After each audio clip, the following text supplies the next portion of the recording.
Entonces, sin más preámbulos, doctores, vamos a dar inicio con la clase modelo, ¿no? De espondilitis anquilosante. Muy bien. Acá, por acá más o menos un poquito de lo que fue mi preparación. Yo hice mi internado, bueno, yo soy de la ciudad de Chiclayo, ¿no? Hice mi internado en el año 2023 en el Hospital Almanzor, ¿no? Es un hospital de salud acá en la ciudad de Chiclayo. Y para qué vi bastantes casos, sobre todo en el área de reumato, vi un montón de pacientitos reumatológicos, ¿no? O pacientes, porque es más frecuente en las mujercitas, ¿no? Por el componente autoinmune que va a haber. Entonces voy a tratar de explicar de manera resumida y de manera didáctica, chicos, este tema, que es un tema corto, pero muy, muy bonito y muy, muy entendible más que todo, ¿no? Y eso es lo que yo quiero transmitirles a ustedes. Muy bien, entonces vamos a empezar. El tema en general, chicos, se llama espondiloartropatía seronegativa, se llama el tema. Doctor, ¿qué significa esto? Mírame. Espondiloartropatías es porque va a haber un grupo heterogéneo de enfermedades que como propósito va a tener la afectación articular. Y se le van a llamar seronegativas, ¿sí? Se le va a llamar, mira, cero negativo, porque va a ser negativo aquí en al factor reumatoideo. Todas estas van a ser negativos al factor reumatoideo. Porque tú sabes si en una paciente el factor reumatoideo sale positivo con clínica articular, lo primero que un médico piensa siempre es en una artritis reumatoide, ¿no? Por eso le pusieron artritis reumatoide, porque tiene que ver mucho con el factor reumatoideo y tiene que ver mucho con los nódulos reumatoideos o nódulos subcutáneos. Eso es para AR, ¿no? Ese es otro tema. Pero en este grupo de enfermedades también se vio que había compromiso articular, pero que eran negativos al factor reumatoideo y negativos a los nódulos también reumatoideos. Por eso le pusieron cero negativas. Cero negativas porque son negativas al factor reumatoideo. Básicamente aquí tenemos cuatro grandes grupos o cuatro grandes enfermedades dentro de este gran tema, ¿sí? ¿Cuáles son, doctor, esos cuatro grandes temas? Mira, la más importante y la primer puesto es espondilitis anquilosante. Es la más estudiada de los cuatro, ¿sí? Por eso es que vamos a ver hoy día lo que es todo espondilitis anquilosante. La otra es la artritis reactiva, chicos, artritis reactiva, o también llamado síndrome de Reiter, doctores. A este también se le llama síndrome de Reiter, ¿ya, muchachos? También se le conoce como síndrome de Reiter. Y aquí clínicamente yo voy a encontrar una triada, ¿no? Que siempre lo preguntan en los exámenes. Y para mí la mnemotecnia es CAU, como el CAU-CAU. ¿Qué es CAU? Conjuntivitis, artritis y uretritis. ¿Ya? Conjuntivitis, generalmente son bilaterales las conjuntivitis acá, la artritis no gonocócica y las uretritis, ¿no? La artritis, perdón, y la uretritis no gonocócica. Entonces, ahí pensamos en un síndrome de Reiter. Y como antecedente te van a dar un cuadro infeccioso de más o menos un mes de periodo de latencia. Ahí sospechamos de un Reiter, ¿ya? El otro es la artritis psoriásica. La otra enfermedad es la artritis psoriásica, doctores, ¿no? Que tiene que ver obviamente con la psoriasis, ¿no? Y el otro es la artropatía asociada a la enfermedad inflamatoria intestinal, ¿no? Que es tal vez la menos común. Entonces, chicos, esas cuatro enfermedades están dentro de este gran grupo, que son las espondiloartropatías seronegativas. Entonces, nosotros nos vamos a centrar únicamente en lo que es espondilitis anquilosante. Ahora, todos estos chicos, todas estas enfermedades van a tener algo en común. Van a estar asociados al principal factor de riesgo. Repito, principal factor de riesgo. Es un factor genético. Van a estar asociados principalmente al alelo HLA-B27. Se caracterizan porque se asocian mucho a este alelo. Principalmente el que más se va a asociar es el tema de hoy, que es la espondilitis anquilosante. Por eso es que si en el examen nos preguntan cuál es el principal factor de riesgo de la espondilitis, nosotros respondemos el HLA, chicos, B27, ¿ya? El HLA B27. Muy bien, no es el más frecuente, no más o menos un 90% como les había comentado. Muy bien, con respecto a la parte clínica, doctor, ¿yo cómo voy a sospechar, sí? ¿Cómo voy a yo sospechar de esta enfermedad? Básicamente, la clínica acá va a ser de un dolor articular, ¿sí? Dolor articular. Pero doctor, ¿dónde va a estar esa lesión? Clásicamente, chicos, en esta enfermedad, por acá lo pongo, clásicamente se va a formar o se va a afectar un esqueleto. Sí, clásicamente se va a afectar un esqueleto. Tú sabes por anatomía que hay dos esqueletos, ¿no? Existen dos tipos de esqueleto en el cuerpo humano, chicos. ¿Cuáles son? El esqueleto que está en el centro, que es el esqueleto axial, ¿verdad? El que está en el centro, en el axis, esqueleto axial. Y el otro esqueleto que es periférico, el esqueleto apendicular. Acá es el esqueleto apendicular y acá es el esqueleto axial. El axial es porque básicamente agarra cabeza, cuello, columna y un poquito la pelvis, ¿no? El sacro. Y el apendicular es porque agarra miembro superior, miembro inferior, ¿ya? Chicos, lo que más se va a afectar en la espondilitis anquilosante es este de acá. Esta es la más afectada en una espondilitis anquilosante.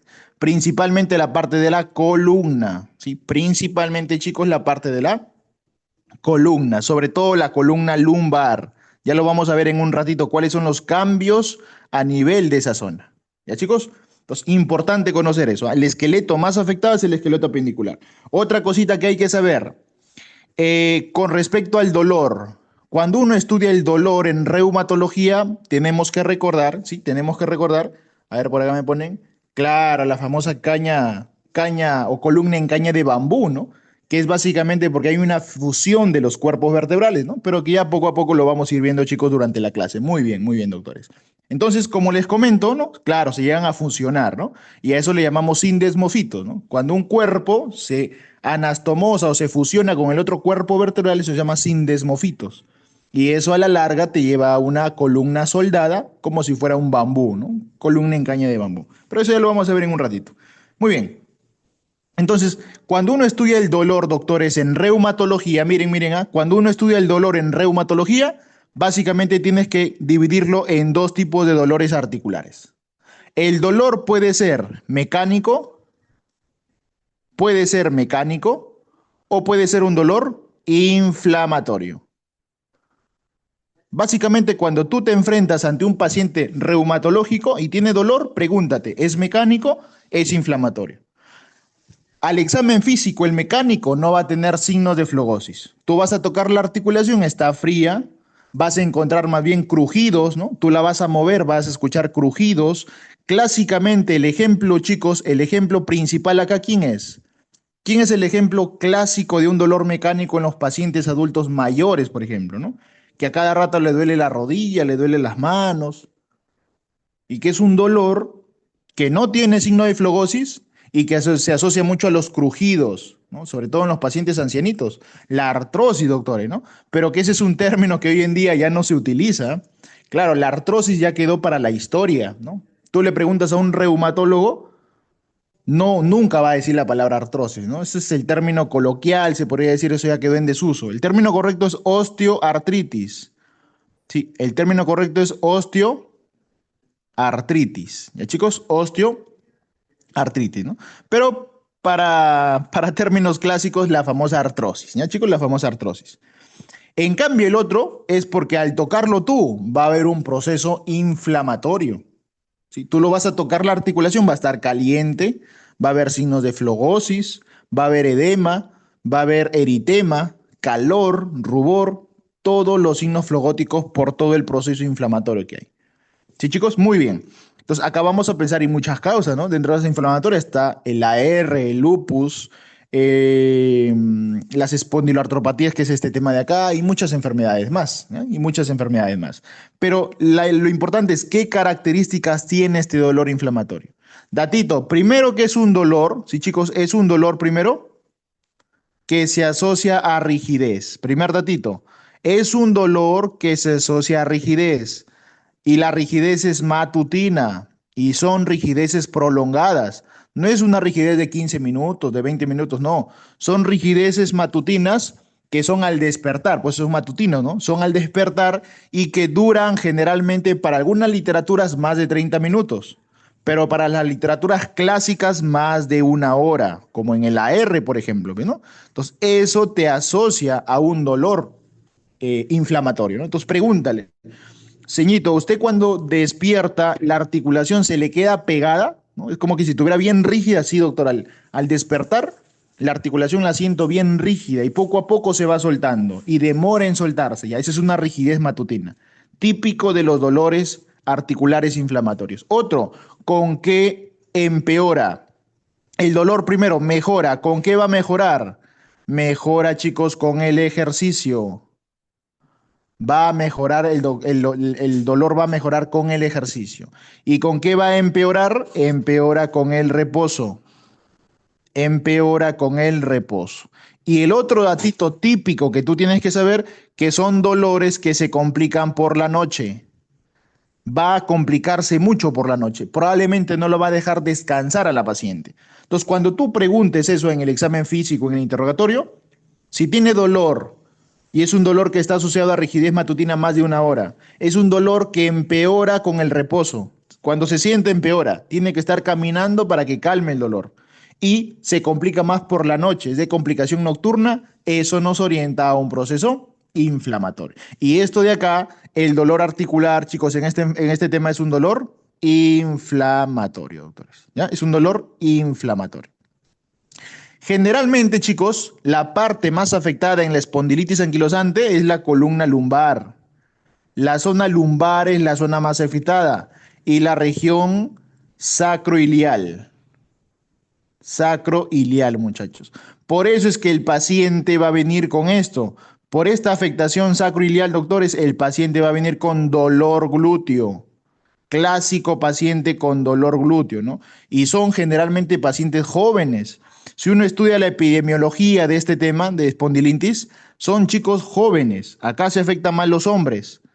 Jóvenes más o menos entre los 20 y 40 años, máximo 40 años, ¿eh? Es difícil verlo después de los 40 años. Jóvenes de 20 a 40 años que han tenido un antecedente infeccioso. Eso es importante siempre en medicina interna, abordar eso, ¿no? Preguntarle, ¿has tenido tú un antecedente infeccioso? Principalmente dos, tracto gastrointestinal y genitourinario. O sea, has tenido una infección digestiva o has tenido una infección urinaria. Si te dicen sí, ese puede ser el desencadenante de esto. Ya chicos, esto va a ser el desencadenante de esta enfermedad. Muy bien, se puede asociar a muchas bacterias, a algunos virus por ahí. Entonces, siempre acuérdate, cuando tú estés frente a un paciente con EA, espondilitis anquilosante, descarta un cuadro infeccioso previo. Pregúntale si hace una semana tuvo dolor al orinar o tuvo diarreas. Esos dos son los más importantes. Complicaciones digestivas o complicaciones genitourinarias. ¿Ya chicos? Muy bien, entonces importante conocer eso. Entonces, una vez que ya sabemos cómo es la clínica, ¿no? Cómo es el dolor y todo eso, vamos a aplicarle imágenes. A este paciente le vamos a aplicar imágenes. ¿Qué imágenes? Imagen inicial, radiografía. De la zona afectada le vas a sacar una placa. Este es el examen inicial. Inicial. Pero muchas veces al inicio esta enfermedad no va a dar síntomas. Va a ser asintomático. Por ende, la radiografía, cuando sale positiva es porque ya está avanzado el cuadro. En cambio, hay un mejor examen que te ve estadios iniciales, tempranos, y que es el mejor examen para ver columna, grábense eso, para toda su vida, el mejor examen de imagen. Para yo ver columna es resonancia magnética. Para cerebro, por ejemplo, es la tomo, ¿no? El mejor examen para cerebro es tomo. Para fosa posterior de cerebro, ahí entra la resonancia. Y para todo columna, el mejor examen es resonancia. En columna, la resonancia le gana por millones a la tomografía. Te da datos más específicos que no te va a dar la tomo. Por eso es que es el examen Gold estándar y detecta lesiones tempranas, chicos. Detecta lesiones tempranas. Eso es importante, ¿ya? Esto es importante entonces conocerlo. Muy bien, entonces mira, va a haber dolor lumbar, ¿no? Por la afectación sacroiliar y por la parte lumbar va a haber limitación lumbar. Chicos, ¿saben cómo se llama ese test que nosotros aplicamos cuando tenemos una sospecha de esta enfermedad para valorar cómo está la movilidad lumbar? Nosotros le hacemos un test rapidito. Ese test para valorar el movimiento lumbar, la limitación funcional de la columna lumbar, se denomina el famoso test de Schober, chicos. El famoso test de Schober. Con el test de Schober yo voy a ver movilidad lumbar. Y de aquí te voy a explicar cómo se hace ese test. Entonces, eso siempre lo preguntan también. ¿Ya, chicos? Muy bien. A nivel radiográfico, doctor, ¿qué voy a ver? A nivel radiográfico, clásicamente voy a ver osteofitos. Osteofitos. Los famosos pico del oro, no sé si habrán escuchado a la gente, ¿no? Oye, me han dicho que tengo pico del oro en mi columna, ¿no? Y a esos picos, esos márgenes, ¿no?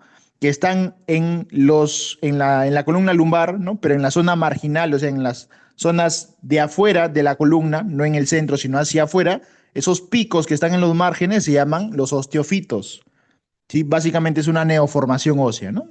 y listo, son los osteofitos. Eso lo podemos ver en la artrosis, pero también lo podemos ver acá. ¿Ya?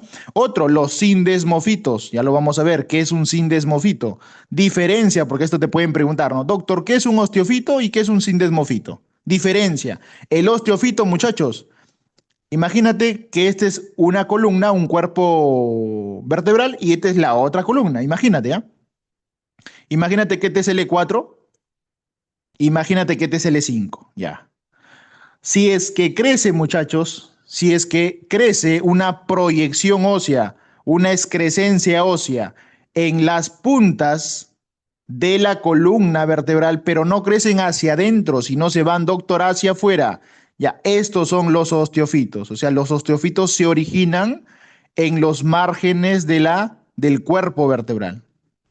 Ese es un osteofito, ese es el famoso pico del oro. ¿Sí? Muy bien. Ahora, doctor, ¿qué es un sindesmofito, muchachos? Los sindesmofitos no se originan en el cuerpo vertebral. El origen es diferente. Estos se originan en los ligamentos. Tú sabes que la columna por dentro y por fuera tiene ligamentos. Principalmente, ¿en qué ligamento va a afectarse el sindesmofito? Ligamento longitudinal anterior de la columna. En este ligamento longitudinal anterior de la columna, ahí es donde va a crecer esta lesión llamada sindesmofito. ¿Y qué es lo que va a hacer, doctor? La va a tensionar tanto que va a hacer que el cuerpo de abajo suba y el cuerpo de arriba baje, para que a la larga le genere una fusión. O sea, cuando un pacientito ya tiene sindesmofitos, tú como médico tienes que pensar que en cualquier momento esa columna, ese cuerpo vertebral de arriba, se va a anastomosar con el de abajo. Y van a unirse, van a fusionarse. Muy bien, chicos. Y cuando se llegan a fusionar en estadios avanzados, aparece el clásico signo que siempre lo preguntan en los exámenes, que es la columna en caña de bambú, doctores. Columna en caña de bambú. Entonces, profe, ¿qué es la columna en caña de bambú? Es la fusión de los cuerpos vertebrales. Profe, ¿y por qué ocurrió esa fusión de cuerpos vertebrales? Básicamente por estos sindesmofitos, ¿no? Entonces, la complicación de los sindesmofitos es que a la larga genere la columna en caña de bambú, ¿no? Eso ya lo vamos a ir viendo en la clase. Entonces, eso, chicos, va a ocurrir. Profe, ¿qué otro signo radiográfico voy a ver, doctor? El cuerpo vertebral se va a ver cuadrado. Ese signo se llama la cuadratura. Va a haber una cuadratura de los cuerpos vertebrales, ¿no? Y hay un signo importante, una lesión importante, que es la lesión de Romanus, ¿no? Que ya te voy a explicar en un ratito en qué consiste, ¿no? Lesión clásica de Romanus. Muy bien, ¿no? Básicamente ese es en la parte de imágenes. Para el criterio diagnóstico, chicos, para los diagnósticos de esta enfermedad, yo voy a aplicar unos criterios que ya te voy a explicar, que son los criterios de Nueva York, ¿ya? Los criterios de Nueva York, ¿no? No son los actualizados, pero es lo que más preguntan en los exámenes. Los famosos criterios de Nueva York. Y tiene dos parámetros este criterio de Nueva York. Tiene los criterios clínicos y tiene el criterio radiológico. Profe, ¿cuántos criterios clínicos tiene? Tres, ya lo vamos a ver. Son tres parámetros clínicos. Y el criterio radiológico solamente es uno. Profe, ¿cómo hacemos entonces diagnóstico? Según los criterios, ¿sí? Según los criterios del Nueva York, que como te repita, son criterios antiguos, ¿no? Si nosotros revisamos artículos científicos actuales, ¿no? Si ustedes leen la nomenclatura actual, esto ya no se utiliza, ¿no? El reumatólogo probablemente ya no utilice esto. Hay un nuevo criterio, que es el criterio de amor. Suena medio raro, pero así se llama, ¿sí? Según la Sociedad, digamos, Americana de Reumatología, ¿no? Que ya te voy a explicar en un ratito, no te preocupes. Pero esto es para fines de exámenes, ¿no? Los criterios de Nueva York. Entonces, hay tres clínicos y un radiológico. Doctor, ¿cómo hacemos diagnóstico? Con un criterio clínico y un criterio radiológico. Basta uno para hacer el diagnóstico de una espondilitis anquilosante. Listo, eso es lo más importante, ¿sí? Y acá te trato de resumir todo lo que va a ser la clase, chicos, ¿no? Y al final vamos a tratar de enfocar esto con preguntas de exámenes que por ahí te he colocado. Bien, chicos, entonces con este panorama general, ahora sí vamos a dar inicio a la clase. Muy bien, entonces ahí está el material, ¿no? Ahí está el material porque ya el curso yo dicto medicina interna ya 4 o 5 años, ¿no? Entonces ya tengo mi material de los cursos que yo dicto y ahí eso básicamente les estoy planteando acá, chicos. Mírenme, espondilitis anquilosante, ¿qué es, profe? Es una enfermedad inflamatoria. Inflamatoria porque se van a liberar una serie de sustancias quimiotácticas, una serie de interleuquina se van a liberar, ¿no? Interleuquina 1, la interleuquina 6, la interleuquina 8, que es quimiotáctica, el factor de necrosis tumoral. Por eso es que en el tratamiento damos medicamentos que bloqueen al factor de necrosis tumoral, ¿no? Como el etanercept, infliximab y muchos más que ya te voy a hablar. Entonces, se liberan muchos productos inflamatorios. Por eso es una enfermedad inflamatoria. Crónica. Profe, ¿por qué es crónica? Porque esta enfermedad tiene que mínimo tener 3 meses. Pregunta de examen. Si el dolor, chicos, tiene un mes, no puedes hacer diagnóstico de esta enfermedad. Mínimo 3 meses. El dolor lumbar lo va a tener mínimo 3 meses. Un dolor en el pecho lo va a tener mínimo 3 meses. Por eso es que es una enfermedad crónica. Y se afecta el esqueleto axial, el raquis, el centro. Mira, acá te he puesto un esqueleto. La parte periférica es el esqueleto apendicular y la parte central es el esqueleto axial. Este es el que más se va a afectar, muchachos, el esqueleto axial. De ellos, la más afectada siempre va a ser la columna, doctores. La parte que más se va a afectar siempre va a ser la columna, principalmente lumbar. La doctores, principalmente lumbar. Y abajito, mira, la región sacroiliaca.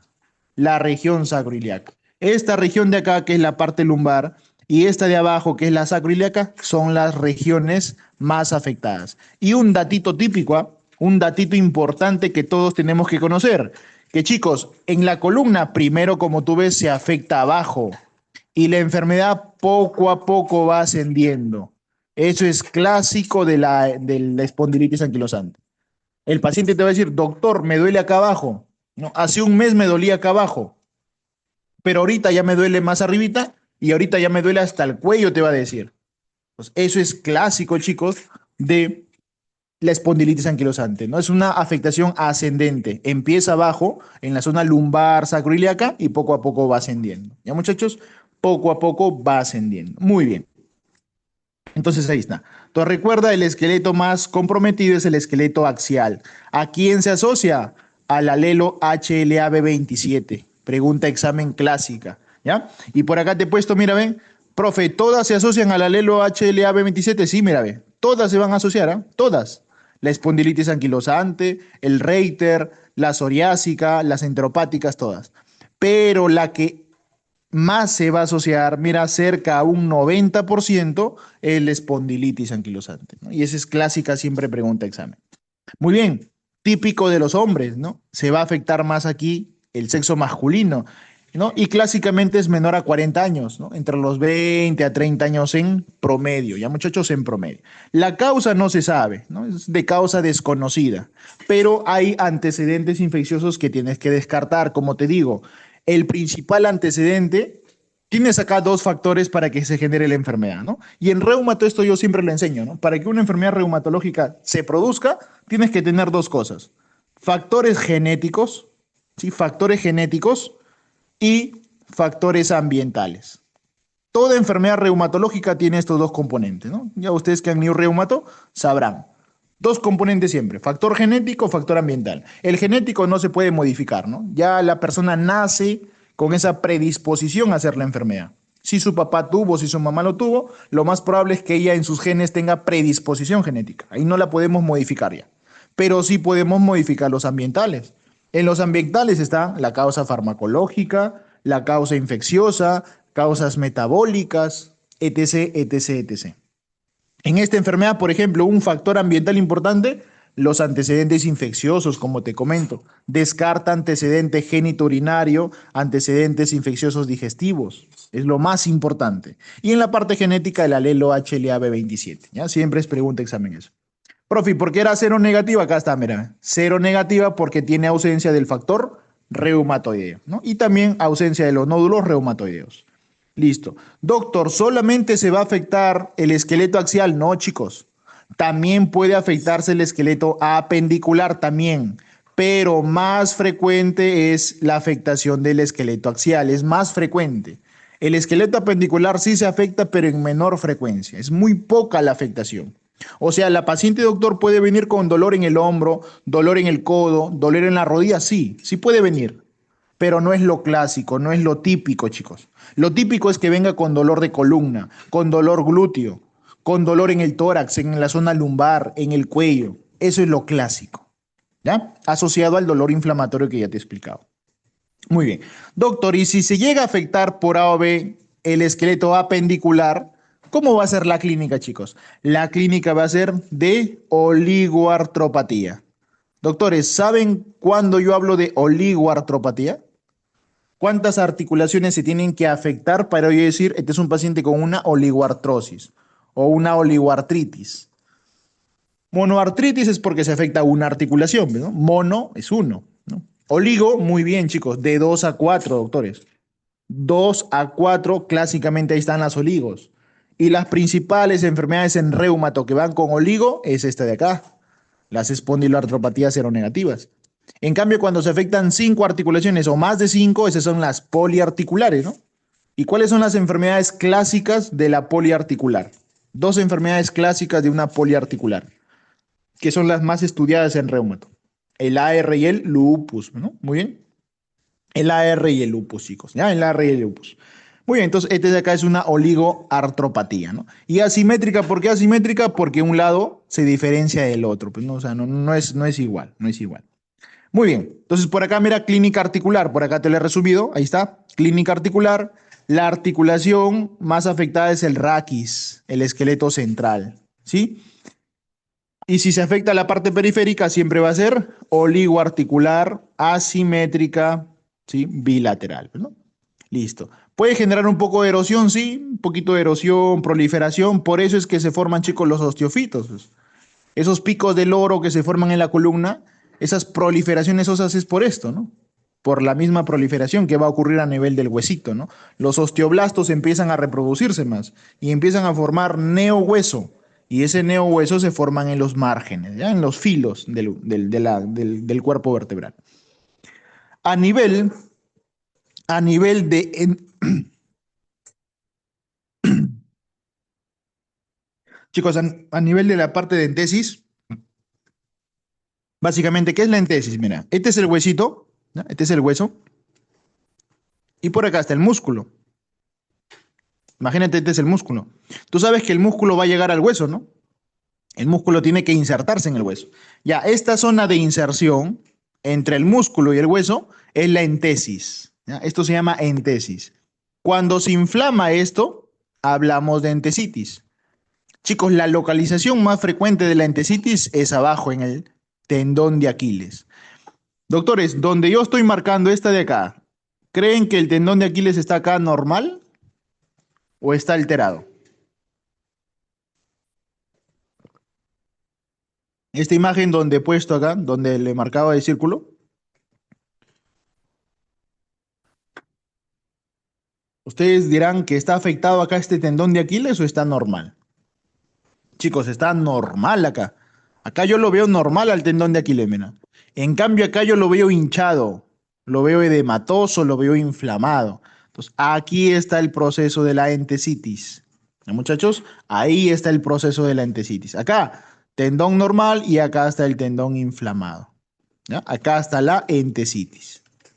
Entonces, importante conocer eso. Muy bien, entonces va a haber entesitis, dactilitis. ¿Qué es la dactilitis? Son los famosos dedos en salchicha. Ya, muchachos, las dactilitis son los dedos en salchicha. Es cuando el dedo, digamos, dentro, ¿no? En la parte del tejido celular subcutáneo se engruesa y lo hace más duro y más gordito a los dedos. Parecen salchichas, ¿no? Entonces, eso se llama dactilitis, ¿no? Dedos en salchicha. La entesitis a nivel de talón, como está en el talón, va a haber talalgia, ¿no? Dolor en el talón. Y acá están los dolores clásicos, ¿no? Dolor lumbar crónico y dolor torácico. Ahora ya sabes cómo es ese dolor, ¿no? Es un dolor, acuérdate, es un dolor que mejora con el ejercicio. Es un dolor inflamatorio que va con rigidez matutina. Mejora con el ejercicio y empeora con el reposo. Mejora con el ejercicio y empeora con el reposo. Listo. Esa es la parte articular. Doctor, ¿puede afectarse fuera de la articulación? Claro que sí. Pueden afectarse incluso otros órganos, a otros órganos. Y esto es pregunta de examen. La complicación extraarticular, chicos, más frecuente, más estudiada es la uveitis anterior. Doctor, ¿y cómo clínicamente yo voy a sospechar de una uveitis anterior? Primer datito, es una uveitis de un solo lado, es unilateral. Si te ponen bilateral, eso es falso, no. Un solo ojo nada más. ¿Y cómo se manifiesta la uveitis anterior, doctor? Por ojo rojo. Es un ojo rojo que duele. Ojo rojo que duele. Entonces, el paciente con espondilitis puede llegar a la emergencia o a la clínica con dolor en el ojo, sí.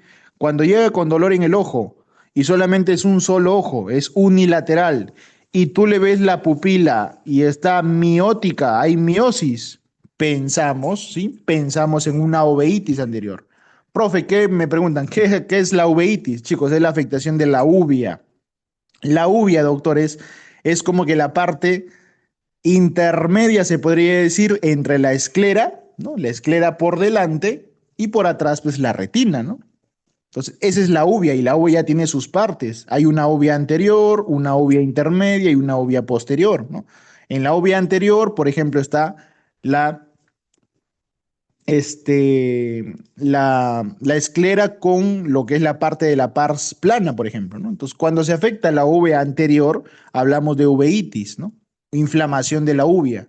Y acuérdate esa triada clínica. ¿Cuándo pensar en una uveitis? Ahí está su triada clínica. Ojo rojo, va a doler y va con miosis. La pupila se vuelve pequeñita, miótica. Ahí pensamos en una uveitis anterior. Recuerda, es la complicación extraarticular más frecuente. Y ese es pregunta examen. ¿Ya, chicos? Listo. Profe, ¿se puede afectar el corazón? Sí, a nivel cardiovascular puede haber insuficiencia aórtica. Ese es pregunta examen también. Sí, a nivel del corazoncito, como está acá, mira, ve, lo clásico es insuficiencia aórtica. Entonces puede llegar a la emergencia el paciente por insuficiencia aórtica también. A nivel pulmonar, preguntas de examen, fibrosis pulmonar. Y son fibrosis bivasales. Lo que más se afecta es la base, ¿ya? Son fibrosis idiopáticas bilaterales bivasales. Esa es la complicación pulmonar más frecuente. Doctor, a nivel sacroiliaco, aquí está, ¿no? Lo clásico, ¿no? La famosa sacroileitis bilateral. ¿Sí? Sacroileitis, como está acá abajito, bilateral. Y esto tú lo confirmas por radiografía. Tú lo vas a ver bien blanco acá. Mira, esto que está acá en el centro es el sacro. Y esto que está acá a los costados es el hueso ilión, ¿no? Ilíaco, ¿no? O ilium. Ahí está. Entonces, esta articulación de acá es la articulación sacroiliaca, mira. Entonces, si tú la ves más blanca de lo normal es porque está inflamada. Entonces, hay una sacroileitis bilateral, chicos, ¿ya? Sacroileitis bilateral. Y esto se manifiesta como dolor glúteo, y va a empeorar al reposo. Es un dolor glúteo que empeora, chicos, al reposo. Muy bien. ¿Qué más va a haber? Enfermedad inflamatoria intestinal puede asociarse, ¿no? A nivel intestinal puede asociarse a una enfermedad inflamatoria intestinal, puede generar o estar asociado a la psoriasis, a las prostatitis en el caso de los hombres, a nivel renal, nefropatía por IgA. Esta es la famosa enfermedad de Berger.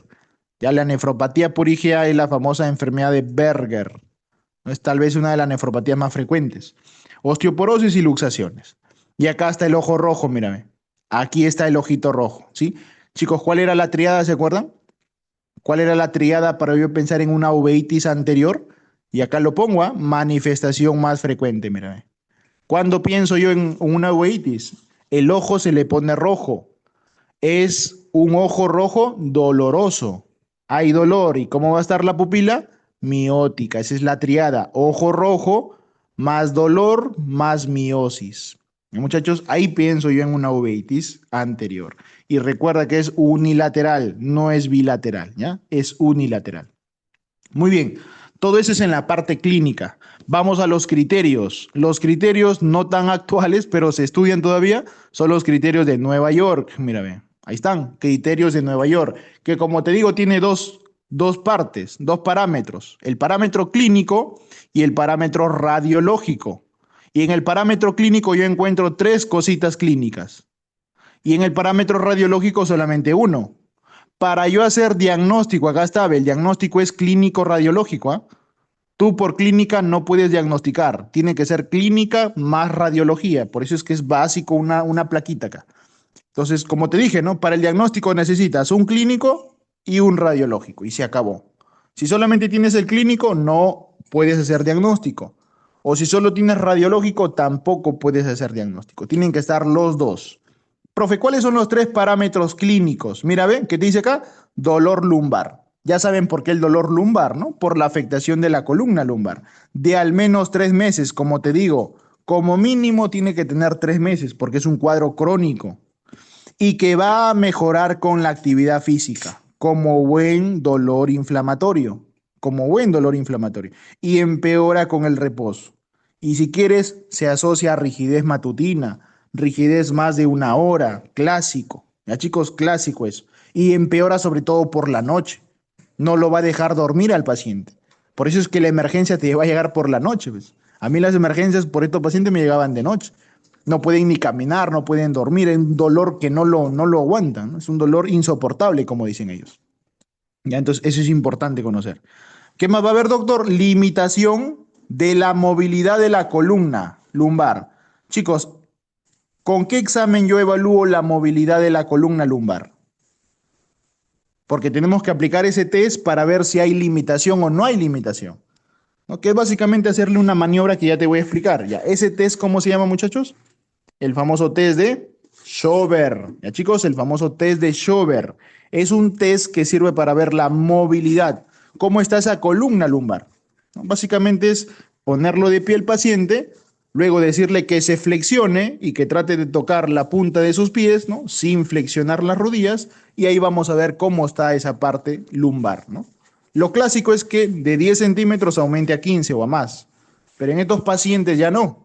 En estos pacientes ya no llega, digamos, se marca en 10, pero ya no llega a 15, llega a menos. La diferencia es menos de 5 centímetros, ¿no? Pues ya te voy a explicar con una imagen. Y listo. El tercer parámetro, doctores, es disminución de la expansión torácica. Entonces, siempre revisa parte de columna lumbar y parte torácica. Ya no va a poder expandir el tórax. Tú le pides, a ver, inspira fuerte, ya no va a poder. Uno, porque está asociado a la fibrosis pulmonar, y el otro es porque puede generar, digamos, afectación articular, ¿no? A nivel de esternón con costillas y todo eso, ¿no? Y lo puede lesionar. Y el criterio radiológico, muchachos, es la sacroileitis radiológica. Ese es el criterio radiológico. Es básico, por eso es que sí o sí tiene que sacar una placa de pelvis.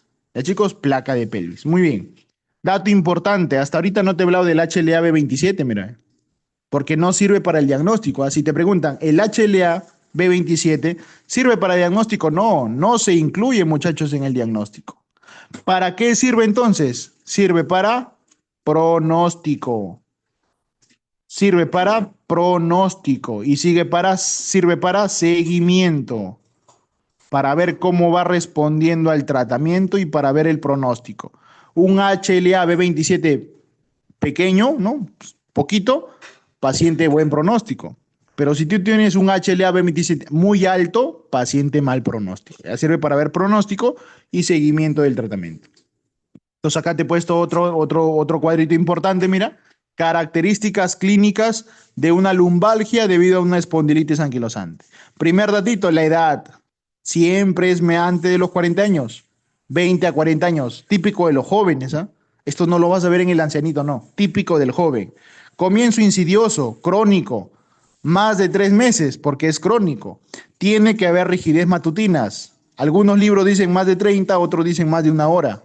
Rigidez matutina por la mañana, se le pone rígida esa articulación. Y el otro es que mejora con el ejercicio, como buen dolor inflamatorio, chicos. Como buen dolor inflamatorio, mejora con el ejercicio y empeora con el reposo. ¿Ya? Listo. Una vez que ya sabes la parte clínica, la parte de los criterios, vamos a las imágenes. Chicos, en las imágenes básicamente tenemos dos imágenes típicas. La imagen inicial es la radiografía. Generalmente se hace pues radiografía pélvica, ¿no? Para ver esto, la afectación sacroiliaca. Para eso hacemos radiografía de pelvis, para ver la articulación sacroiliaca. Si lo vemos bien blanquito, está inflamado. Y tiene que ser bilateral. Tiene que ser bilateral. Esta es la imagen inicial, ¿no? El que está en casi todas las postas y en todos los establecimientos y hospitales, ¿no? Pero el mejor examen, el gol estándar, acuérdate eso, ¿ah? El mejor examen, el gol estándar, el que detecta lesiones tempranas, haciendo un diagnóstico precoz, es la resonancia magnética. La resonancia es el mejor examen para columna, grábate eso. Es la mejor imagen que puede haber para columna, ¿ya, chicos? Y cuando estemos frente a una entesitis, ¿no? Por ejemplo, a nivel del tendón de Aquiles, por ejemplo, no abajo, cerca del talón. Para ver partes blandas es mejor una eco. Solicitas ecografía de partes blandas. Así lo vas a solicitar. Por favor, paciente con sospecha de entesitis por probable espondilitis anquilosante, se solicita eco de parte blanda, ecografía de parte blanda, ¿no? En este caso del tendón de Aquiles. Y se evalúa cómo está eso. Listo. Por acá te he puesto algunos signos radiográficos. Ahí está, mira, la sacroiliitis bilateral, la columna en caña de bambú, esto siempre lo preguntan. Ahí está, mira, columna en caña de bambú, porque hay fusión de los cuerpos vertebrales. Están fusionados, muchachos, los cuerpos vertebrales. ¿Ya? Cuadratura vertebral, el famoso squarring, ¿no? La vértebra se vuelve cuadrada, ¿sí? De lo que es rectangular se vuelve cuadrada. ¿Ya, chicos? Vértebra en tonel y el famoso lesión de Romanos, ¿ya? La famosa lesión de Romanos. A nivel laboratorial, en realidad, chicos, para reumato, el laboratorio como que no es tan imprescindible, no hay tantos datos a nivel laboratorial, ¿sí? Entonces, doctor, ¿qué es lo que voy a solicitar? Generalmente sacamos un hemograma, pedimos un hemograma para ver si hay anemia, porque estas enfermedades crónicas se asocian a anemia por trastornos crónicos, ¿no? ¿Cómo es, chicos, una anemia por trastornos crónicos? ¿Qué características tiene a nivel de volúmenes corpusculares, por ejemplo? ¿Cómo ustedes dicen esto es una anemia, por ejemplo, por una enfermedad crónica? ¿Cómo tiene que ser esa anemia? ¿Macrocítica, microcítica? ¿Cómo tendría que ser? Normo, muy bien, chicos. Es clásico, ese es clásico siempre de los trastornos crónicos, ¿no? Un mieloma múltiple, un linfoma, un diabético, pueden hacer anemia así. Esa anemia de las enfermedades crónicas se llama anemia por trastornos crónicos. Doctor, ¿cómo lo evidenciamos eso? Porque es normocítica, normocrómica. ¿Ya, chicos? Muy bien. Después vas a sacar reactantes de fase aguda, ¿no? Esto siempre, porque como es un proceso inflamatorio, se van a elevar estas dos proteínas, la BCG y la PCR. La BCG y la PCR. ¿Ya, chicos? Y puedes dosar, sí, puedes dosar el alelo, pero recuerda, el alelo HLA-B27 no es para diagnóstico, repito, no es parte del diagnóstico. Más bien, doctor, te va a ver pronóstico. No te ve diagnóstico, es pronóstico. Y tú lo puedes solicitar en fases iniciales.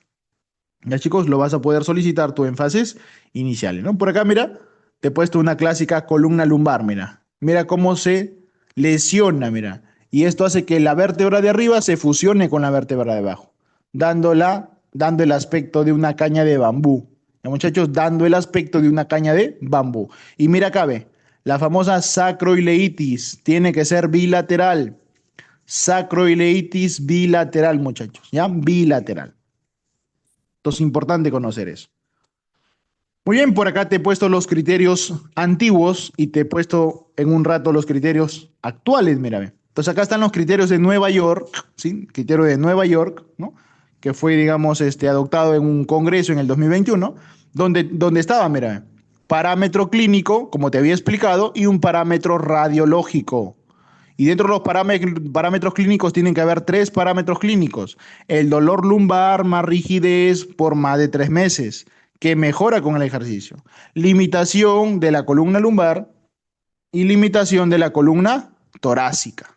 ¿Ya, chicos? Muy bien. Y a nivel radiológico, la sacroileitis. ¿Ya, doctores? La sacroileitis. Profe, ¿cómo hago el diagnóstico definitivo? Ahí está, mira, ve. El criterio radiológico se tiene que asociar con un criterio clínico. 1-1 para hacer diagnóstico, muchachos. 1-1. ¿Ya, chicos? Nunca se olviden. ¿Y por qué es importante esto? Porque si tú lo diagnosticas de manera temprana, el paciente no se complica. Pero es difícil a veces diagnosticar esto de manera temprana.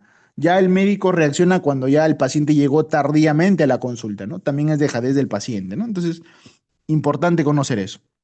Y acá te he puesto los criterios actualizados, ¿no? Según la guía actualizada, que es la clasificación de Amor, así se llama, medio raro, pero así se llama esta clasificación, ¿no? La clasificación de Amor para las espondiloartritis, ¿no? Por ejemplo, acá vemos historia clínica, ¿no? Todo lo clásico, mira, dolor nocturno.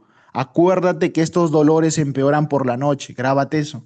Es un dolor que empeora por la noche y que se asocia a rigidez matutina. Hay oligoartritis asimétrica y el dolor en glúteos, ¿no? El dolor clásico en los glúteos, muchachos, ¿ya? Puede haber dactilitis, ahí está, mira, dedos en salchicha, ahí está, ve. Dedos en salchicha. Clásica pregunta de examen siempre. La centesitis a nivel de talón. La uveitis también la consideran, mira, ve. La cervicitis, ¿no? Uretritis. En el mes anterior, diarreas. Acá están los antecedentes que yo te pido que busques, mírame. Pues grábate eso. Cuando tú sospeches de esta enfermedad, pregúntale, señor, señora, ¿hace un mes usted ha tenido diarreas? ¿Hace un mes se ha contagiado de una ITS? Si te dice sí, ahí está la causa. Ahí está el desencadenante para que haga esta enfermedad, ¿ya? Entonces, vemos parte clínica. El segundo parámetro es radiológico, ¿no? La famosa sacroileitis. Tercer parámetro, ya lo meten acá a la parte genética. Por eso es que los criterios de amor sí lo incluyen al HLA-B27. Pero como esto es actualizado en las preguntas de exámenes, no te viene. En cambio, en el de Nueva York, grábate, no lo incluyen al HLA-B27. Eso quiero que te lleves, ¿sí? Entonces, importante conocer eso. Y por acá ver cómo está la respuesta al tratamiento, ¿no? Si mejora con el tratamiento o no mejora con el tratamiento, ¿no? Va a tener cierto puntaje. Para diagnosticar espondilitis anquilosante se necesita al menos 6 puntos. Como mínimo, 6 puntos para el diagnóstico de esta enfermedad. Como te he puesto acá, mira, ve, el diagnóstico temprano es crucial, muchachos, para mejorar la calidad de vida de ese paciente y prevenir las complicaciones, prevenir el progreso de las enfermedades hacia una etapa más avanzada.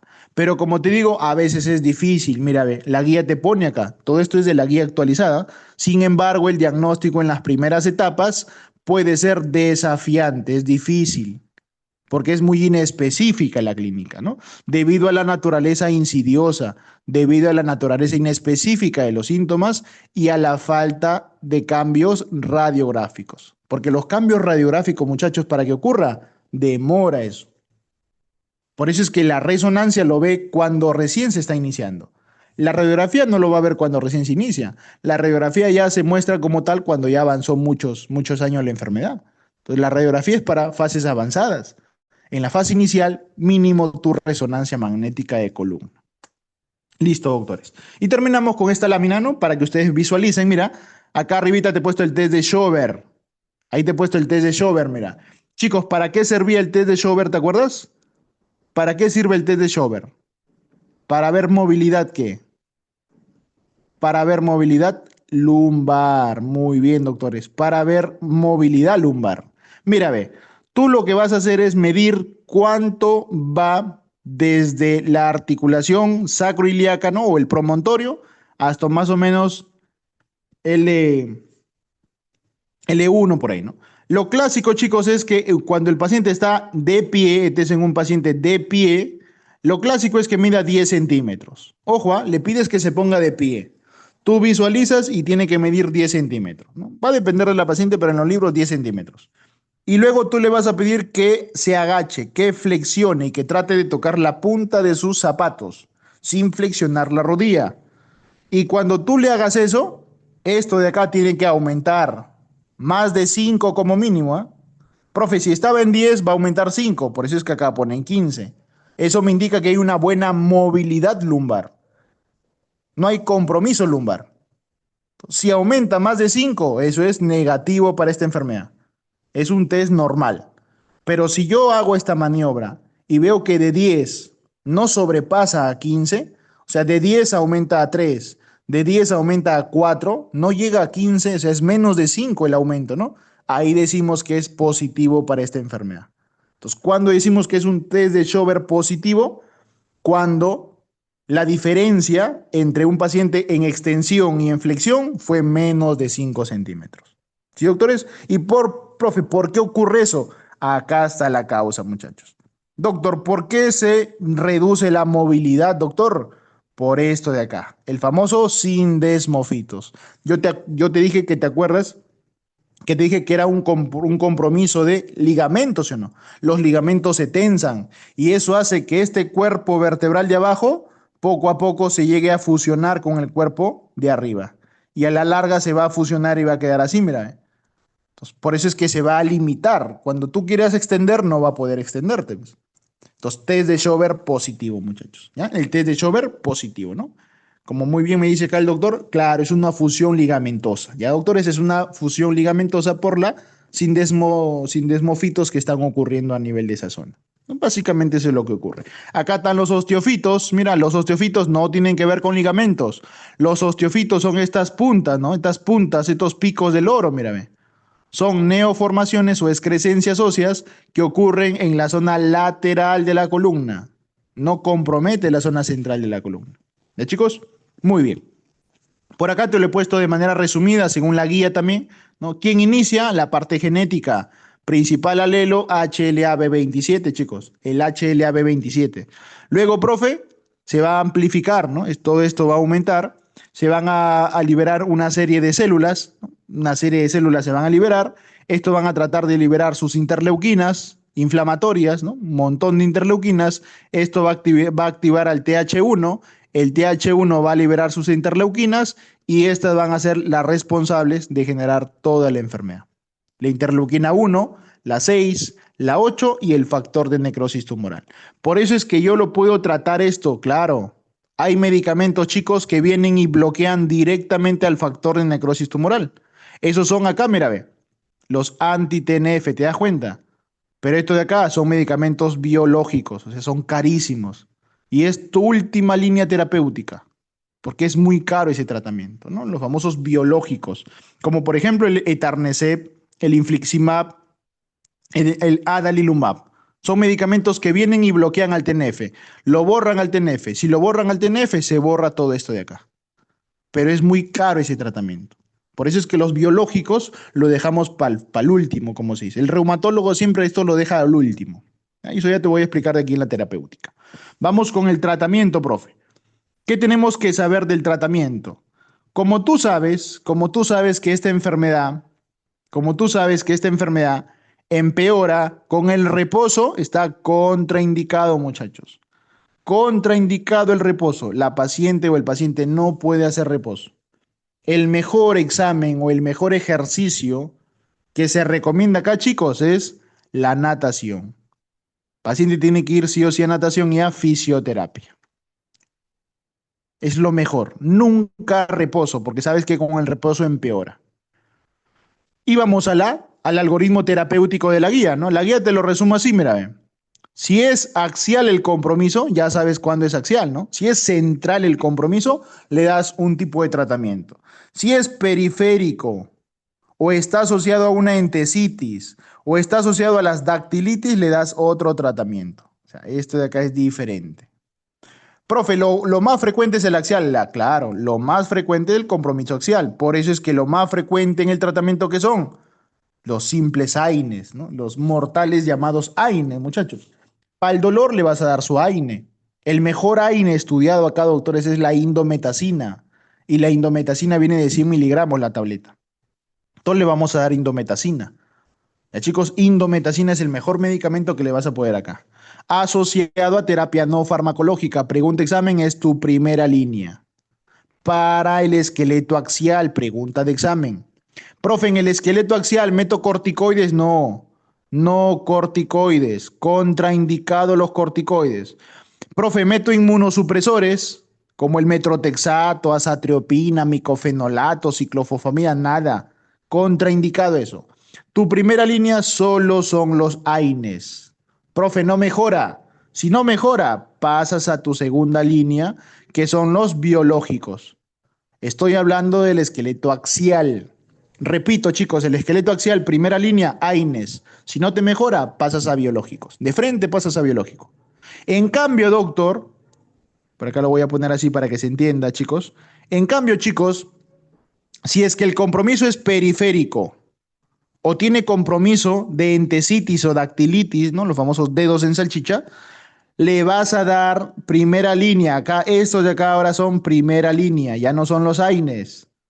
Primera línea, corticoide, pero no a la boca, no, no vía oral, no, intralesión.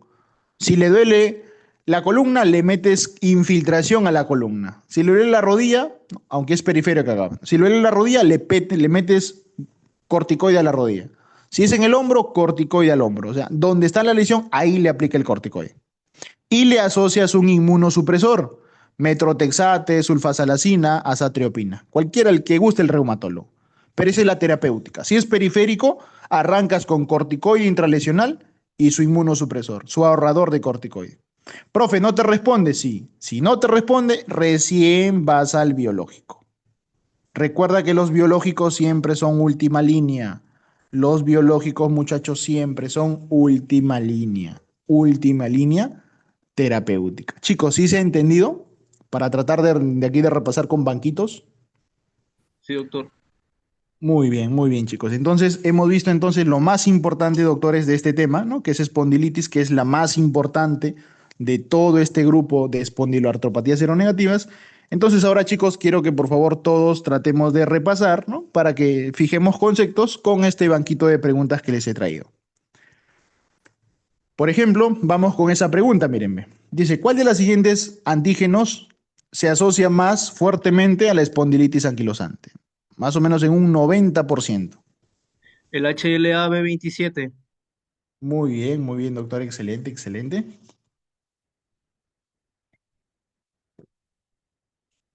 Muy bien, chicos, entonces la clave correcta es el HLA-B27, ¿no? Si te preguntan a qué clase pertenece, a la clase uno, si es una clase uno del alelo de histocompatibilidad.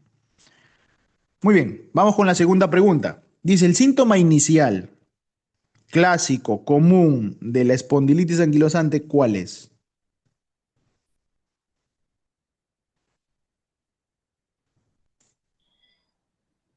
El dolor lumbar. Ujú, ya, muy bien. Tipo inflamatorio. Inflamatorio, claro. Claro, ¿no? De tipo inflamatorio, ¿no? Porque sabemos que es pues, liberación de interleuquina y todo eso, ¿no? Profe, dolor torácico puede haber, ¿no? Porque dentro de los criterios de Nueva York, ¿te acuerdas? Había limitación lumbar y también torácica, ¿no? Pero no es el más frecuente, ¿no? Así que lo descartamos. Artritis de manos, ¿no? Eso más te indica un AR, no tiene nada que ver. Profe, dolor lumbar sí, pero característica mecánica no, pues, ¿no? Tiene que ser inflamatorio. ¿Ya, muchachos? Claro, y Y también porque decía que empezaba de abajo hacia arriba. excelente, era ascendente también, ¿no? Siempre iba de zona lumbar y al último ya se comprometía el tórax, ¿no? Muy bien, chicos, muy bien, excelente. Vamos con otra pregunta, ahí está. Dice, ¿cuál de las siguientes imágenes radiológicas es característico de una espondilitis avanzada? Te dicen, ¿ah? Avanzada. Es Muy bien, muy bien. Creo que la C escuché por ahí. Sí, la La fusión vertebral en famosa. caña de bambú. Claro, ¿no? Eso es como que, y siempre acuérdense de eso porque recuerdo cuando estaba en el pregrado y rotaba por reumato, antes de pandemia, vi un paciente y siempre el doctor decía, ¿no? La caña de bambú, chicos, es siempre al último, nunca se va a producir al inicio, no. Primero son los osteofitos, poco a poco el sindesmofito y al final siempre, ¿no? Era la fusión vertebral y eso daba ya la apariencia de una caña de bambú, ¿ya? La erosión subcondral, esto es típica de la artrosis o osteoartritis, que hoy día se llama, ¿no? Eso lo vemos clásicamente ahí. El pinzamiento igual, esto es clásico de la artrosis. La disminución del espacio, ¿no? Porque se pierde el cartílago, el hueso choca con hueso, ese es artrosis, ¿no? Entonces, las otras alternativas acá es típico de la artrosis. El único que es de la espondilitis es caña de bambú y es final. Muy bien. Dice ahí, ¿cuál es el tratamiento de primera línea? Le dije, ¿ah? Primera Los, AIN línea. los AINES. Muy bien, ¿no? Para un dolor axial de cajón su indometacina, ¿no? Corticoide palaxial contraindicado, metrotexate palaxial contraindicado. Y chicos, el alopurinol en pacientes con qué enfermedad reumatológica damos, ¿saben? Es una enfermedad metabólica que tiene que El ver mucho con, alopurinol va en la gota claro, en la gota, ¿no? Tiene que ver mucho con el, para el ácido úrico con la ¿qué enzima laxantina bloquea? oxidasa. Laxantina oxidasa. Claro. Famosa santina oxidasa, ¿no? La bloquea principalmente, ¿no? Excelente, muy bien, la santina oxidasa. ¿Y en qué fase de la gota está contraindicada el alopurinol? Porque el alopurinol tiene crisis agudas y crisis crónicas. ¿Cuándo tú nunca vas a poder dar alopurinol? Si no lo matas al paciente. En las fases agudas, muchachos. Cuando un paciente con gota, ¿no? Tal vez ya más adelantito les explique gota por ahí porque es un tema frecuente. Cuando está con crisis, Contraindicado el alopurinol. No le puedes dar alopurinol porque es un desencadenante. Lo complicas más al paciente, ¿no? Porque no se puede bajar de golpe el ácido úrico, si no hay un efecto rebote. Entonces, solamente en las crisis agudas que damos AINES para manejar el dolor, ¿no? La clásica podagra, ¿se acuerdan? A nivel del primer dedo del pie, se inflama esa zona, el La signo primera, clásico, metatarsofalángica. la famosa primera metatarso, ¿no? Se inflama esa zona, ¿no? Se llama la podagra, y eso ahí tenemos que dar AINE para bajar el dolor y su colchicina. El mejor medicamento siempre para el cuadro agudo es colchicina, ¿ya? Colchicina, muchachos. Y nunca aloprino, ¿ya? Nunca aloprino. Muy bien. Entonces la clave correcta, doctores, acá es la B. Muy bien. ¿Cuál sería ahí la clave? La uveitis anterior.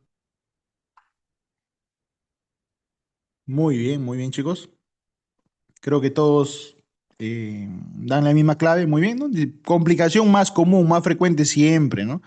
Siempre un pacientito con esta enfermedad se va a complicar con el ojo. Y si yo te pregunto, ¿cuál es la triada? ¿Cómo el paciente va a llegar a la emergencia? Rojo, dolor. Muy bien, es un ojo rojo, excelente, que duele. ¿Y cómo está la pupila? Pequeña, ¿no? Miosis, ¿no? Miosis. Muy bien. ¿Y es bilateral o unilateral? Unilateral. Muy bien, ¿no? Muy bien. Solo tiene que haber, afectarse un ojito. Ya, chicos, ese datito siempre es importante. Muy bien. Otra pregunta. Dice ahí, criterio diagnóstico más temprano, dicen. Según los criterios de New York.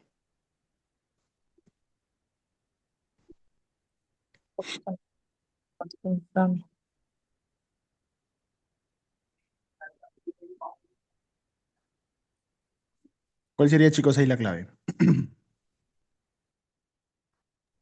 La D. La D ya, muy bien, muy bien. Dice acá, criterios diagnósticos, nos dice más tempranos. No es la B, sacroiliitis. Ya, muy bien, muy bien. A ver, vamos a ver. Dice según Nueva York, dice, ¿no? A ver, vamos por acá, han dicho la B, la D, vamos a ver. Primero, que recuerden, chicos, que el alelo, ¿no? Les comenté, ¿se acuerdan? Era importante no para No, el diagnóstico, sino para el pronóstico, ¿no? Pero en el Nueva York no estaba incluido, ¿no? Entonces les dije, en el Nueva York, chicos, ¿cuántos parámetros tiene el Nueva York? ¿Se acuerdan? clínico. Muy bien. Tres clínicos y un radiológico. Claro, ¿no? Clínico y radiológico, ¿no? O sea, en ningún momento, chicos, meten aquí al alelo, ¿ah? Por eso les mencioné, ¿no? O sea, no forma parte de esto, ¿no? Por eso es que descartamos, ¿ya? La fusión vertebral, o sea, la famosa caña de bambú, doctor, sí va a aparecer, sí, pero acá te dice más temprano, ¿no? Y tú sabes que eso se forma al último, ya, cuando está bien complicada la cosa, ¿no? Se descarta esto de acá. La sacroileitis bilateral, ¿sí? También es parte de. Y el dolor nocturno, pero no te dicen, ¿no? ¿Qué dolor nocturno? Si es inflamatorio, es mecánico, como que es muy inespecífico. Entonces la respuesta, chicos, acá sería la sacroileitis bilateral, porque tú sabes que las imágenes es parte de los criterios, ¿no? Parte de los criterios radiológicos, ¿ya? Y es una de las articulaciones que más rápido se va a afectar. Por eso es que clásicamente el paciente llega a la emergencia con dolor glúteo. Te va a decir, doctor, yo hace un mes tuve diarrea y ahorita vengo porque me duele todo el cuerpo y me duele el glúteo, doctor. No puedo ni sentarme, te va a decir. Entonces, ahí sospechamos. Y tienen que ser jóvenes, ¿ah? 20, 40 años, ¿ya? Muy bien. Vamos con otra pregunta. Chicos, ¿cuál sería la clave ahí?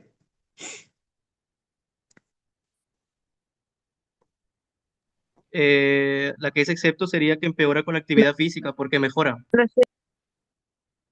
Muy bien, lo máximo, ¿ah? Excelente, chicos, ¿no? Te dice acá cuál no es parte, ¿no? Profe, si inicia antes de los 40, claro, te dije, ¿no? Jóvenes entre 20, máximo 40 años, chévere. Profe, rigidez matutina, sí, prolongada, sí, generalmente es más de media hora o más de una hora, bacán, doctor, también es. Doctor, mejora con el ejercicio, claro, ¿no? Por eso es que se recomienda natación, fisioterapia, hay que estar en actividad constante.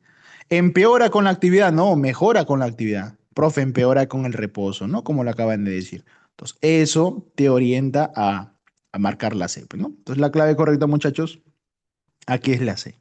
Muy bien, entonces como ustedes ven son preguntas, ojo, a estas preguntas yo los saco de bancos, ¿no? Bancos ya sea de salud, ENAN, Residentado, y trato de recopilar y colocarlo siempre en las clases, ¿no? Listo, ver por acá, chicos, ¿cuál sería ahí la respuesta correcta? Pregunta La B. fácil. Muy La bien, doctora. test de Shower. El famoso test de Schober, ¿no? Y esto es para ver columna lumbar. ¿Cuánto es cuando yo digo test de Schober normal o negativo? Mayor a 5. Mayor a 5. Muy bien, ¿no? Que esa diferencia cuando está entre de pie o que está, perdón, en extensión y en flexión es más de 5, ¿no? Y digo que es un test de Schober normal, no es esta enfermedad, es normal eso. Y Una digo vértebra positivo de lesión. cuando es menor a 5, ¿no? Y pensamos en una espondilitis anquilosante. Muy bien. Dice acá, ¿cuál de los siguientes estudios es más sensible para la detección temprana? Ahí está la palabra clave. La B. Temprana. Resonancia Muy bien, doctora, ¿no? Es resonancia magnética, chicos. Acuérdense, la placa sí te va a ver la lesión, sí, pero va a demorarse. O sea, te ve lesiones tardías, ya, ¿no? Ya cuando el paciente está complicado, está ahí con sus sindesmofitos, sus osteofitos, su caña de bambú, ya todo eso es tardío, ya. En cambio, la resonancia te ve de manera precoz, de manera temprana todas las lesiones. Y es el gol estándar, ojo, ¿ah? Es el gol estándar, es el mejor examen, ¿ya? Tomo, acuérdate, tomo no se hace casi. Porque aparte que le vas a poner contraste, porque tiene que ser contrastada, le vas a malograr los riñones por el contraste, no te va a dar buenos datos. Entonces es mejor siempre la resonancia. ¿Ya, muchachos? La resonancia. A ver, vamos con esta pregunta de acá primero. insuficiencia aórtica. Muy bien, ¿no? Y les dije, ¿no? ¿Se acuerdan? Manifestación cardíaca, ¿no? Clásicamente aquí hay dos, ¿no? Dos compromisos cardíacos puede hacer. La más frecuente, que es la insuficiencia aórtica, y la otra que está asociado, que no les dije, es el bloqueo cardíaco de tercer grado, ¿no? Un bloqueo AB de tercer grado. Se asocia también, pero la más importante es la insuficiencia aórtica. ¿Ya, chicos? La insuficiencia aórtica. Con esta pregunta, a ver, la de acá. En metotrexato. Ya, muy bien, muy bien. A ver, ¿quién dice tal vez otra clave? La A ver, B. dice por acá. Ya, la ve, muy bien. Dice, a ver, en pacientes con espondilitis, dice, ¿no? ¿Cuál de los siguientes fármacos no es útil? Ojo, no es útil para el manejo del componente axial. Componente axial. ¿Te acuerdas que te dije, no? Profe, si se compromete el axial o se compromete el periférico. Profe, si se compromete el axial, tu primera línea, profe, AINES, de frente, ¿no? Sus AINES. Y si no te responde el AINE, tu segunda línea, ¿cuál es? Muy bien, de frente lo manda biológico. Caballero, ¿no? Tratamiento costoso, pero es lo único que le va a salvar. En cambio, en el periférico no arrancas con AINES. ¿Quién es tu primera línea en el periférico? Los corticoides más los inmunosupresores, ¿no? Inmunosupresores como el metrotexato, azatriopina, micofenolato, penicilamina, hay un montón de inmunosupresores. Esa es tu primera línea. Corticoide en la lesión, ojo, en la lesión, no le vayas a dar por la boca ni por la vena, no. En la lesión, corticoide y su inmunosupresor sea la vena o por la boca. Y si no te responde, tu última línea terapéutica, biológicos. Entonces, ese algoritmo siempre viene, recuerden eso. Entonces acá dicen cuál no es para el axial, los AINE sí, los TNF sí, porque es parte del biológico, el interleuquina 17 también, y el metrotexate, que es un inmunosupresor, nunca le vamos a dar acá. Nunca. ¿Sí, chicos? El metrotexate, que es un inmunosupresor, micofenolato, azatriopina, eso contraindicado. Corticoides contraindicado también. ¿Ya? Listo. Vamos por acá. Se ve la clave ya, pero la complicación pulmonar, ¿no? También les comenté, creo, era la fibrosis pulmonar. ¿Sí? Lo más clásico, la fibrosis pulmonar. Y por acá la última preguntita, ya para despedirnos, porque tengo que ir a la guardia. Dice, paciente con espondilitis anquilosante, dice, con mala respuesta a los AINES. Biológico, biológico. Ya, muy bien, muy bien. Dice acá, paciente con una espondilitis anquilosante con mala respuesta a los AINES, ¿no? Lo más probable es que sea axial el compromiso. Muy bien. Si no te respondió a los AINES, de frente le mete su biológico, ¿no? En este caso un anti TNF. ¿Ya, muchachos? Un anti-TNF. Inmunoglobulinas contraindicado. Corticoides por la boca no se da. Solamente es en la lesión, por eso es que la descarto. Cirugía, no se hace casi cirugía, ¿no? Salvo que no responda al biológico, ahí ahí tu última línea ya sería la cirugía, ¿no? Pero en medicamentos, pues no, tu última línea siempre es el biológico. Muy bien, chicos, entonces eso ha sido todo con respecto a la clase del día de hoy. Sí, espero se haya entendido, ¿no? Espero haya servido en algo esta charla, ¿no? Esa es básicamente es la idea. Muchas gracias nuevamente, chicos, a la Sociedad de Tumbes por la oportunidad. Para cualquier otro tema, ¿no? De medicina interna o tal vez de otro cursito por ahí, estoy yo presto para cualquier clase para su sociedad, ¿no? Yo encantado de dictarles. Bien, doctores, me despido, ¿sí? Que tengan un bonito día, sigan estudiando y nos estamos viendo en otra oportunidad, ¿sí? Para cualquier cosa, ¿no? Cualquier duda o consulta, ¿no? Porque ya tengo, como le digo, experiencia en la parte de la docencia. Cualquier cosita me pueden escribir, ¿no? Para los que deseen por ahí, me estaban preguntando por interno. Cualquier cosita, pues, al número que ustedes pueden ver ahí, ¿no? Para cualquier tema por ahí o repaso gratuito que deseen. Listo, chicos, nos vemos, cuídense mucho. Gracias.